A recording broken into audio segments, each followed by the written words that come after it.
Hello everyone, good morning. কেমন আছো তোমরা সবাই? আশা করি তোমরা সবাই খুব ভালো আছো আর আমিও খুব ভালো আছি। পিএসটি ব্লগে তোমাদেরকে সবাইকে আবার অনেক স্বাগত জানিয়ে ব্লগটা শুরু করছি।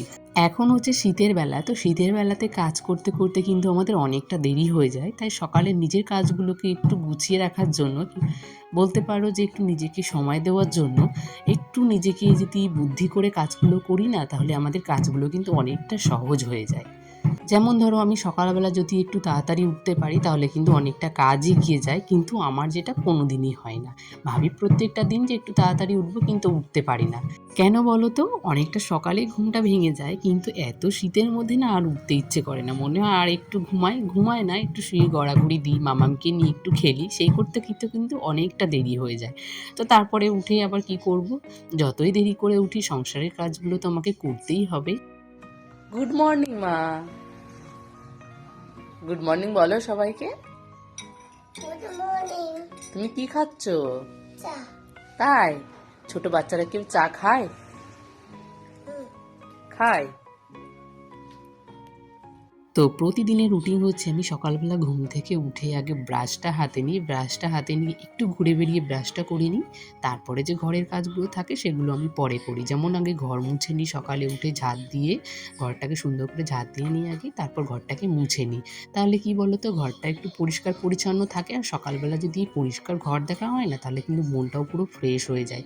আর যদি আমি রাত্রেবেলা অনেকটা কাজ গুছিয়ে রাখি মাম্মাম ঘুমিয়ে যাওয়ার পরে, যে সকালে যেন আমাকে এতটা কাজ না করতে হয়, সকালে ঘুম থেকে উঠেই যেন আমি নিজে একটু ফ্রেশ হয়ে ঘরের কাজগুলো করেই যেন আমি রান্নাঘরে চলে যেতে পারি। কারণ আমার প্রত্যেকটা দিন আমার ঘুম থেকে উঠতে দেরি হয়, এই কারণে আমি আগের থেকেই ভেবেই রাখি। এখানে যেমন আমার সকালে কাজগুলো কমপ্লিট হয়ে গেছে, তারপর কিন্তু এসে একটু নিজে ফ্রেশ হয়ে নিলাম। তারপরে এবার আমি রান্নাঘরের দিকে যাব। তার আগে জানালাটা খুলে নিলাম।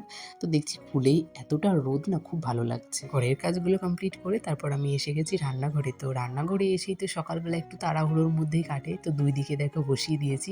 এখন আবার আমার হলো না যে ভাতটা একটু দেরি করে হলেও হবে, তবে তরকারিগুলো অনেকগুলোই করতে হবে তো। তো এইজন্য একটু তরকারিটা একটু বড় দিকে চাপালে কি বলো তো, তাড়াতাড়ি হয়ে যায়। তো এইজন্য আবার উলটপালট একটু করে নিলাম। আর সকালে যখন আমি ঘুম থেকে উঠি, যখন বাসি জামাটা চেঞ্জ করি, তারপরে কিন্তু আমি চালটাও ভিজিয়ে রাখি। তাহলে যদি আমি একটু জলটা গরম করে চালটা দিই, তাহলে কিন্তু খুব সহজেই ভাতটা হয়ে যায় আর গ্যাসটাও অনেকটা অপচয় কম হয়। তাই আমি প্রত্যেকদিন তাই করি। সংসারটা তো নিজের, তাই বাঁচাতে হবে নিজেকেই। তো যেদিক দিয়ে পারি একটু বাঁচিয়ে বুঝিয়ে চলি, তাও যদি একটু শখের জিনিসগুলো কিনতে পারি। আর এখানে ওই যে মুগ ডালটাও আমি একটু ওই যে কৌটোর মধ্যে দিয়ে দিলাম। তাহলে কি বলো তো, একটু গ্যাসটা কম পড়বে। তাই তোমরা হয়তো এবার আমাকে বলতে পারো কিপ্টে। না গো, আমি কিপ্টে নাই, তবে একটু নিজের সংসারটাকে একটু বাঁচিয়ে চলার চেষ্টা করি। তো এখানে মুগ ডালটাও আমি ভালো করে কড়াইয়ের মধ্যে তেলে আগে ভেজে নিলাম। তারপরে কৌটার মধ্যে দিয়ে ভাতের মধ্যে দিয়ে দিলে কি বলো তো, তাড়াতাড়ি হয়ে যায়, আমার গ্যাসটাও পুড়লো না। তো এভাবেই তো আমাদের নিজের সংসারে একটু বাঁচিয়ে বুঝিয়ে চলতে হবে। সংসার যখন নিজে, তখন ভাবনাও কিন্তু নিজের। কেউ তোমাকে ভেবে দিয়ে যাবে না যে তুমি কি করবা। আর লোকের কথা তো কখনো কানই দিতে নেই, কারণ লোক তোমায় সবসময় উল্টো পথে নিয়ে যাবে। কখনো তোমাকে ভালো পথ দেখাবে না। যদিও তোমাকে ভালো পথ দেখায়, সেটা কিন্তু নিজের স্বার্থে সবসময়। তো তাই আমি মনে করি যে কারোর কথা শোনার থেকে আমার যেটা নিজে ভালো মনে হবে আমি সবসময় সেটাই করব। তো আমি তাই করি। আর এখানে দেখো একটা ব্রোকলি নিয়ে এসেছে। তো ব্রোকলিটা পুরো ফুলকপির থেকে অন্য রকম, মানে এমনি যে কপিটা হয় তার থেকে কিন্তু আলাদা। আর এখানে ও নিয়ে এসেছিল বাসন্তীর শাক, যেটাকে আমরা সোজা কথায় বলি বেতো শাক। তো বেতো শাকটা আমি আলু দিয়ে আর একটু বেগুন দিয়ে করেছিলাম, তো খুব ভালো লাগছিল খেতে। তো এটা আমি ফার্স্ট টাইম খেয়েছি, আমার আরও বেশি ভালো লাগছিল, কারণ আমি বাপের বাড়িতে এসব আমরা ফেলে দিতাম কিন্তু কোনোদিন খেতাম না। আর এখন দেখি সেই জিনিসগুলো কিন্তু আমার হাজব্যান্ড আবার কিনে নিয়ে আসে। তো আজকে একটা ব্রোকলি দিয়ে একটা ওই সব রকম তরকারি দিয়ে একটা মিক্স তরকারি করেছি, ডাল আর করেছি শাক। তো আজকের মেনু হচ্ছে এই। তারপরে কিন্তু মামামের জন্য লাস্টে একটা মাছ ভেজে নিয়েছি। তো মামামের পরে মাছটা ভেজে একটু ঝোল করে নিয়েছি। তো আজকের মতো আমার রান্নাবান্না এখানেই কমপ্লিট। তো রান্নার দিকে অনেকটা সময় আজকে কেটে গেল রান্নাঘরে। রান্না যখন হয়ে গেছে তাহলে তো এবার রান্নাঘরটা একটু ক্লিনিং করে নিতে হবে, কারণ নোংরা জিনিস তো রাখলে হবে না। তো সবসময় আমরা একটু ক্লিনিং রাখারই চেষ্টা করি। তো আমি এখানে রান্নাবান্নার পরে একটু ক্লিনিং করে নিলাম।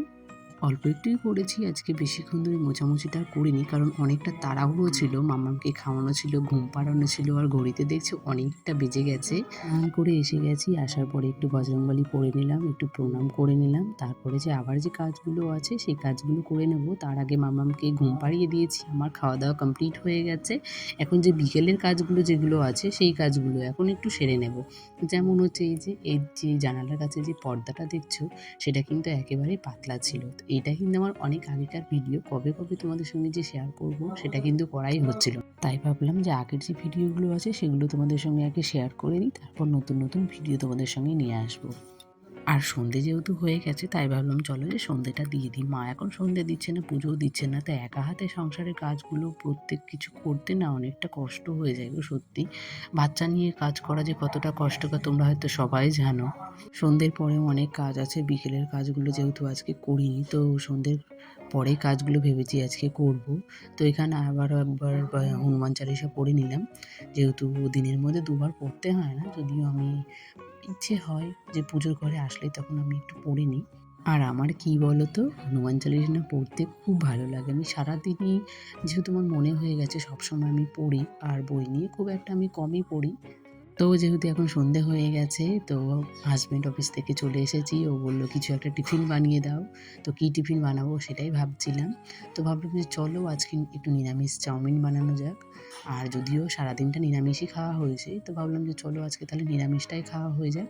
তো এখানে আমি বিট গাজর, আলু মানে এসব দিয়ে একটা চাউমিন করে দিয়েছিলাম। তো মাম্মাম খুব একটা ভালো খায় চাউমিনটা হলে, আর ওরটা আমি একটু ঝাল কম দিয়েই বানিয়ে দিই, মানে লঙ্কা দিই না, তার আগেই মামামেরটা তুলে নিই, তারপর আমাদেরটা লঙ্কা দিয়ে আমরা করি। তো মামামকে দেখেছো ওখানে কি সুন্দর কাঁটা চামচ দিয়ে চাউমিনগুলো তুলে খাচ্ছিল। সন্ধ্যের টিফিন তো করা হয়ে গেছে, কিন্তু কাজ এখনও শেষ হয়নি। দেখো খাওয়া হয়েছে, তারপরে মা বলছে নাকি ট্যাঙ্কি খালি হয়ে গেছে। তো ভাবলাম যে চলো তাহলে জলটাও আগে ভরে নিই, তারপরে যে কাজগুলো আছে সেগুলো পরে করবো। তো এখানে যেহেতু অনেকগুলো বোতল আছে, বোতলগুলো ভরে নিতে হবে। এগুলো খাওয়ার জল, আর ট্যাঙ্কিতে তো জল যাচ্ছেই, আর খাওয়ার জল তো সারাদিনই আমাদের লাগে। তো সেই জলটা যদি একবার ভরে নিই না, তাহলে সারাদিনের কোনো চাপ থাকে না যে আমাকে জল ভরে রাখতে হবে। আগে অনেক বোতল ছিল, কিন্তু এখন আমি ফেলে দিয়েছি, খুব একটা এখন বেশি নেই, তাই ওই একদিনের মধ্যেই না বোতলগুলো শেষ হয়ে যায়। দেখি কিছু বোতল কিনতে হবে।